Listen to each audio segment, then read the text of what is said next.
Welcome to Driven By, a podcast where we have conversations with change makers, risk takers, and entrepreneurs. Today, we're sitting down with... Hi, I'm Alex Shabo. I feel like most people know me by Shabo. I'm a coach and residential real estate agent, and I've been in DC for 13 years, kind of going between full-time fitness and I will say like full-time management as well, management of people mostly. Yeah, it's such like a pleasure to sit down and talk to you in this way because I feel like most of our interactions are either in passing at the gym or you're like telling me to move my ass, like doing go some harder. kind of coaching. Yeah, exactly. And it's fun for me because I've also been able to see you this last year in kind of a different light, which has inspired this conversation. I had the pleasure of seeing you actively compete in HYROX just like a couple months back, which was so amazing. I think I had heard about you killing it in that whole world, which we have to talk about, but had no clue until you see it. Yeah. And it's such an experience. And I think you were the one that was like, you're going to be shocked at what this is like. Because Yes. It's unlike anything else I've ever attended. But maybe we can talk about how you got into full-time fitness in and out of and real estate, for instance, because that feels like sometimes they're very far apart maybe in this industry. Totally far apart. I started in a normal, I would say, consulting job leaving college, had no idea what I wanted to do.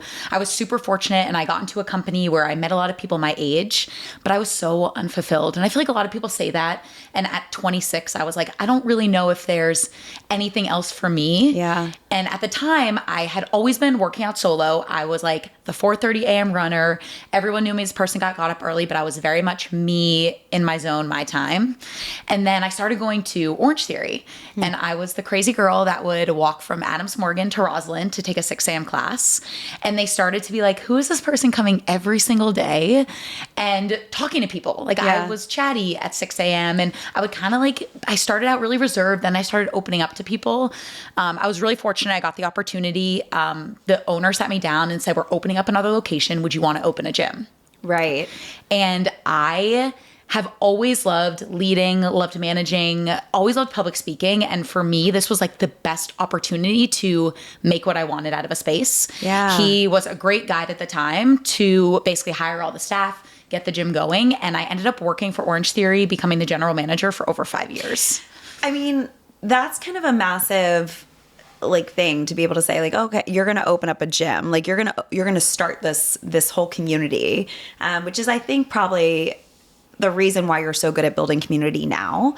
But that transition from consulting to opening up a gym space, I mean, was there any hesitation for you? Were you scared? Was that... My parents were like, please do not leave a salary behind. And there was no money at the time in fitness when I started. And he was very much like, the growth is there. Yeah. Trust the process.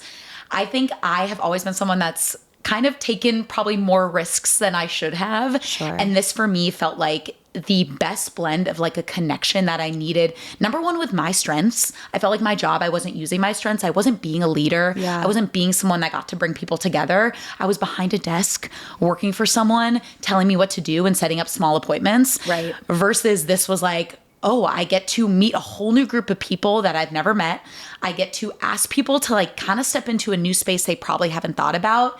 And in an industry at the time that like Orange Theory wasn't a thing then. No one knew about it. And I was like, I think I want to see what I can do with this. And I'm really, really glad I did, despite every red alarm going off in my brain and my parents' brain, that this was like probably not the safest move for me at the time. Right. I mean, for some folks that are hearing Orange Theory wasn't a thing yet, like that is shocking for them because Yes. it's such a big brand now. It's in a brand that also has like very specific things about it. What was it that you kind of learned and took away from that experience that has kind of helped you move into this next, I guess, chapter of your life, which is where you are right now? You're not with Orange Theory in any capacity right now. So what are some learnings that you kind of took away? Opening up a gym, it was me having to be there. I was there at 3 a.m. and I left at 8 p.m. Like at the start was like, oh, I need to be there to make everything happen. Right. And across those 5 years, I learned the power of trusting in people. Right. And when you found the right people to be in your corner who understood your vision, you did not need to be watching over their corner. Right. And I think that's why I got so many people. Like I had I will say the most amazing staff my first year at Clarendon. Like leaving the studio manager role and going to general manager was sincerely the hardest thing I've done, because I had built a staff that became my closest friends, the people in my corner, the ones that like wanted to work for me at a place that was grueling. Like fitness is grueling. I pay you based on how many people are in your class. Right. There's so many ways for people to be like, I don't want to be here 8 hours a week, coming in here and clocking in and having to stick by the books. And the ability that I was able to learn about myself, to connect with people and have people want to be around me, want to work for me, and also want to work harder for me was the most empowering experience, and something that I remember every single time I take into the next job and the next management type position I've had. Yeah. Let's hold here. And then if we look back to like a younger iteration of you, like your small version of yourself, what was it that you wanted to be when you grew up? I'll say this, and I used to talk about this a lot, and I don't talk about it, I think, more frequently because it's probably not as common, but I did not want to be me for like over 10 years of my life. Okay. I spent so many years trying to escape sitting in myself. And I think it was crazy when I started to be face to face with some serious challenges. I missed almost a year of college. I missed majority of my summers in high school because I was really sick, and I was like put away for a period of time just to like be able to trust myself again. And I have to say, like, through these leadership opportunities, I finally found the excitement to be myself. And I did not have to be like the person next to me. And there's always people that will inspire you. And I was very fortunate that I always had, like, my mom and my dad were amazing lawyers. I always wanted to be some version of them. I loved little aspects of them. But I never found like why I wanted to be me. I didn't know, there was nothing about me that made me want to sit down at night and be like, oh, I'm so content with who I am. Unfortunately, I think I just had a really tough patch of anxiety and finding other ways to control it. And when I started to accept the fact that I can be actually a pretty amazing person, and when you are your biggest fan, every door opens for you. Sure. And I think that's been the biggest learning curve and why I have found kind of where I am today. That's like a really important thing to kind of, one, be willing to talk about and admit, but also to be able to reflect back on and acknowledge where you are today, where you have a lot of people that celebrate you as well, which has to feel kind of surreal, given your past experience, like with not being comfortable in your own skin or not being comfortable with yourself. Was there any part of you that wanted to be a lawyer when you were like a little kid? They would not let me. They were like, don't you dare go to law school. Everything. I really wanted to be a teacher. Yeah. I think for so long I was like, oh, it'd be really nice to. And I think it was the idea of being in front of people and being able to talk and share has always been super appealing to me. I think the teacher was like only thing that I saw in my like periphery. So I was like, oh, a teacher would be cool. At the time, like fitness wasn't massive. I had a coach at the time, but I never was like, oh, I want to be like that person. Yeah. So a teacher was always something that inspired me because of how they were able to basically motivate and be in front of people all day. Right. I mean, coaches are teachers, like 100%. And you're right. It's interesting the way that fitness has sort of evolved, especially group fitness. It really like wasn't a thing, right? Like a lot of people were on sports teams, whatever it was. You had coaches, you had maybe like one-on-one workouts that you did, but you really didn't find a lot of people working together in like a big group to build community and also like meet and achieve their goals. So fast forward, we do the thing at Orange Theory. We get pulled away from Orange Theory. And I think I know a little bit about this story, but maybe talk a little bit about your transition from moving from Orange Theory, which is a very specific type of workout class, to maybe more athlete-inspired workouts, which is essentially where you are today and who you've ultimately become is this like HYROX athlete that people know and love and aspire to be like. I mean, COVID hit every fitness person like it never would have. So fitness was ripped away for a really good period of time. Sure. And I will say during COVID, I felt a little lost because I didn't have that like in front of a group. And I was so used to the structure of an Orange Theory that I started taking classes in DC. I started going to Cut 7. I started seeing where it was a different type of person in front of the room that had this great personality that everyone was totally different. And I think Orange Theory became super corporate where you had a script you had to follow. Everything was by the book. It was nice to have people a little bit off the cusp, kind of teaching me in different ways. Like at the time, Marcus had his group and I started coaching for him on the side. Yeah. And I started seeing these coaches that did their own thing. And that was when I really started to question if I could do something like that and pull out my personality to a point of people would come for who I was and how I coached rather than a product that was really great and everyone loved, would be able to show up as me in front of 40, 50 people. Right. So it really started to get me to push in a little bit different direction. And then once I got into it, it took a little while to get my comfort out. And I think if people remember my early days, I was like, definitely not the same coach I am today. And I'm very fortunate that I've met people along the way that have allowed me to find that new version of coaching and honestly feel way more authentic in how I coach. Right. Yeah. I mean, I think the thing about your class, and I remember the first time I took your class, I was like, oh, like I was not expecting, I don't know. You never know what you expect when you walk into like a brand new coach's class, someone new to you. You're like, oh, okay, what's this energy going to be like? But I remember feeling very like empowered, but also like seen, but not pushed in a way that wasn't like authentic to what my movements might have been. And like, I just remember walking away being like, okay, Shabo, like I had no idea. And I knew people were like very into your classes at the time. So I caught you probably later in your coaching career, but I was just like, oh, okay. Like, yes. And when I get to come to class every once in a while now, I'm like, this is great. I know I trust, right? I trust what the experience is going to be like. But you're in a place now where you're sort of balancing a couple different personalities, right? Like you're balancing this coach personality, you're balancing, the space where you also have stepped into real estate, which is so incredible. And you're also doing a little bit of like content creation, like writing and so forth for something that I feel like you're very, very passionate about. So let's maybe talk about those things. Like, what's it like to now be able to kind of expand your personality into other spaces? I think I feel like we all get to this point where we're craving something else, and it's how I found HYROX. I was losing a little bit of fire for my own competitive edge, and I think you talk about that a lot, where I love competing, and I may not seem like the most competitive person. I'll always come off with a smile, and people are like, oh yeah. And Sarah says this all the time about me, like I will beat you with a smile, and I love that feeling more than anyone else.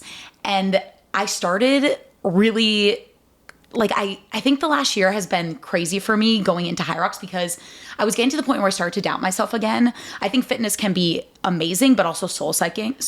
Like your class is based on how many people. I get paid based on how many people are in my class. Yeah. And there's so many other factors, and I know that, but if I show up in a class as 5 people, like imposter syndrome hits me so hard. And when you get into that world of fitness is your life and you're coaching 20 classes a week and that's all you're basing yourself off of, I lost, number one, my own drive for my own fitness. I was like feeling like I had no direction.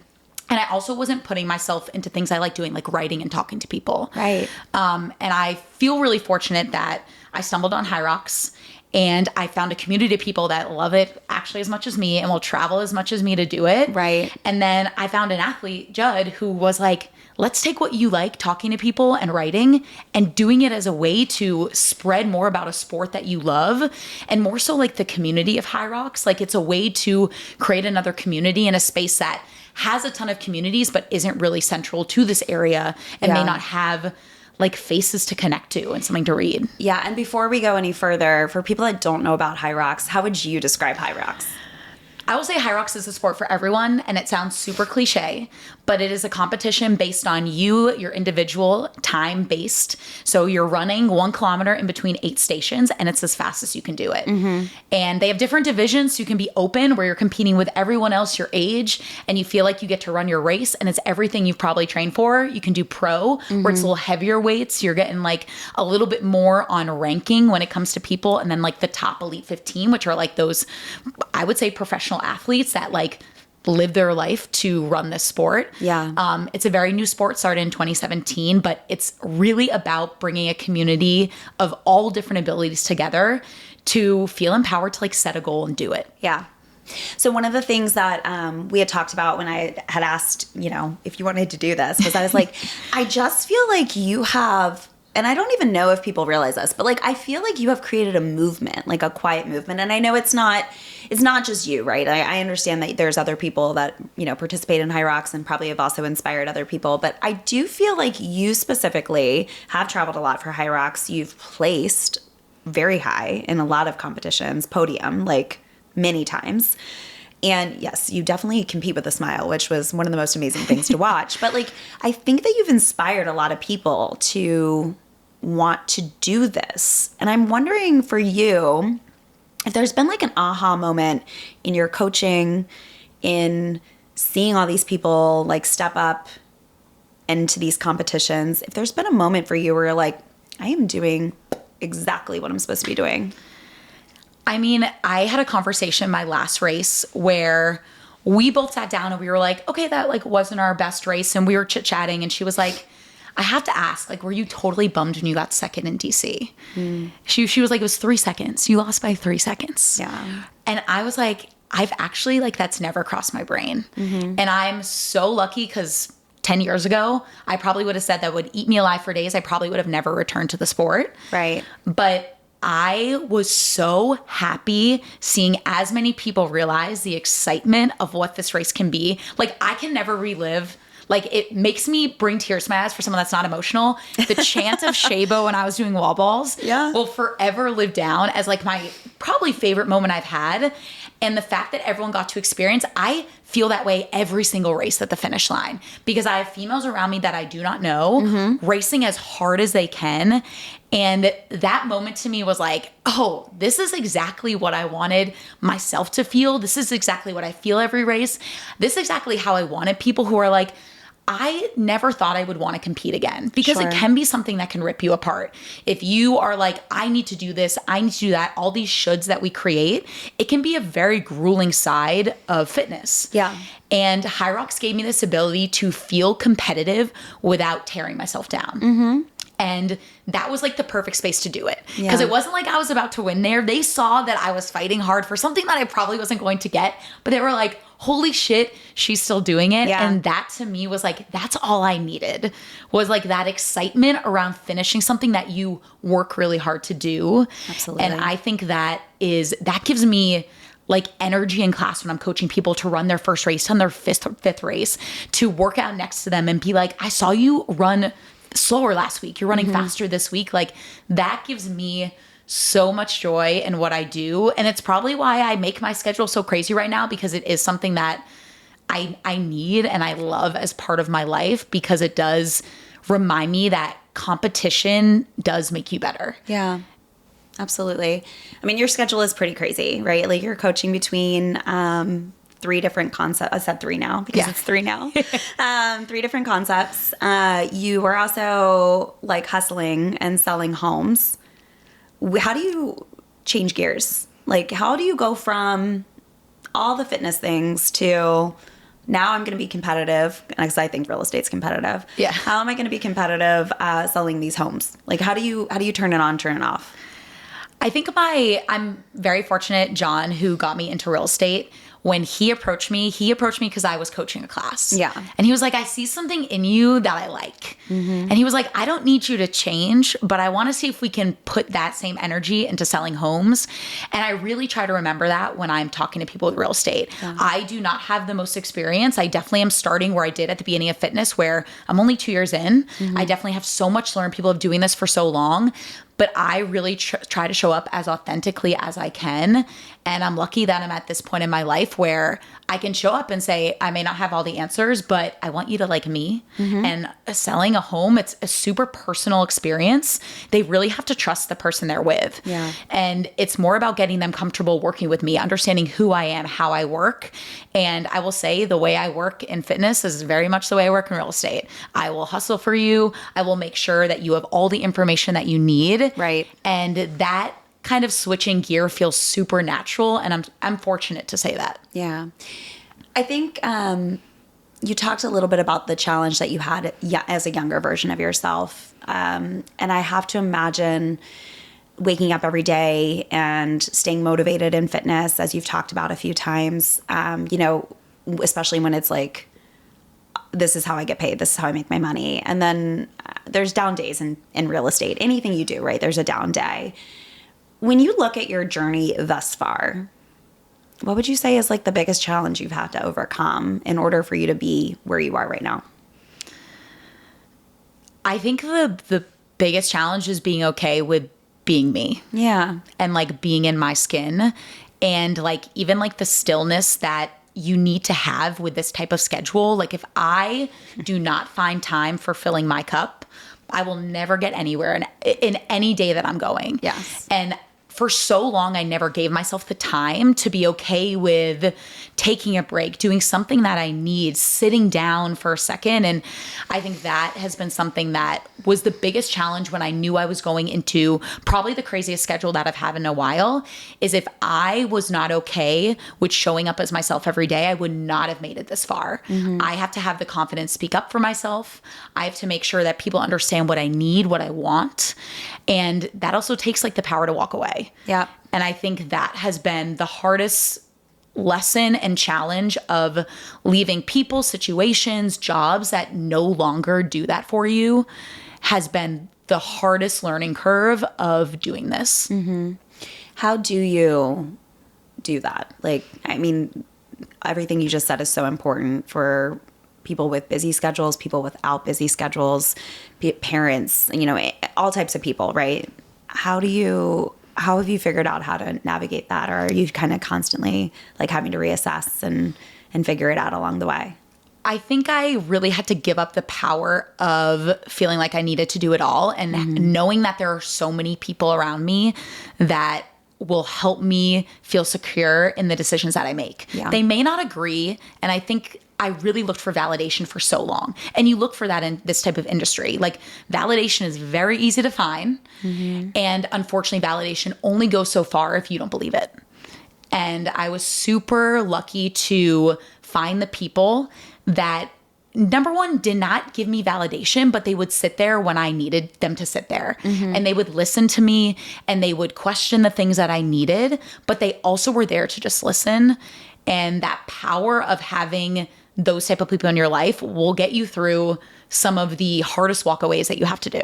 Right.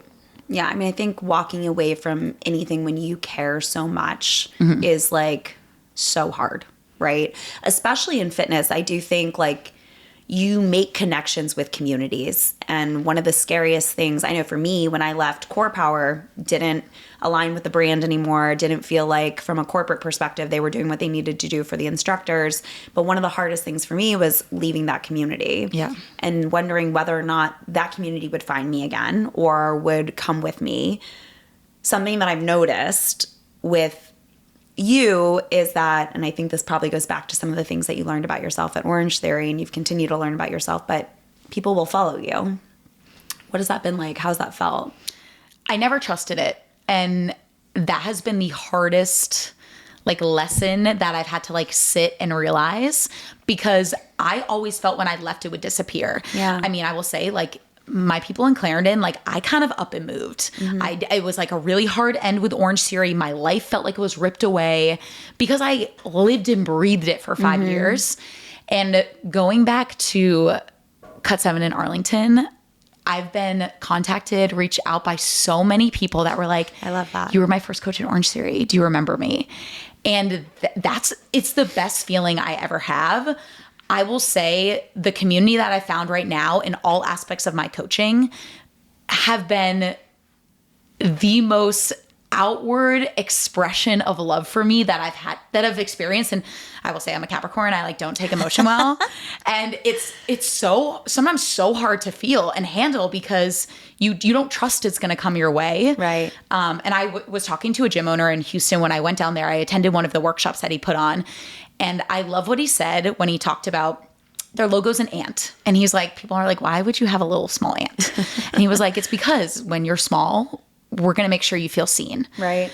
You may have a small win and we're going to celebrate you. Like ants don't survive on their own. They survive and they become stronger because of the whole community behind them.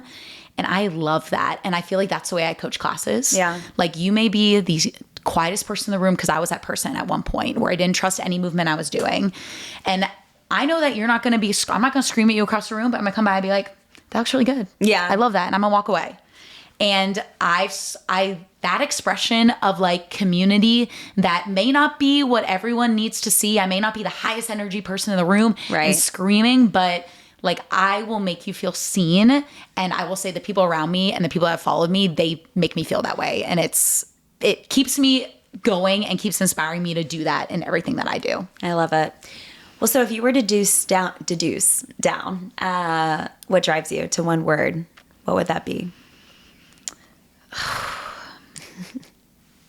I would say dedication. I love that.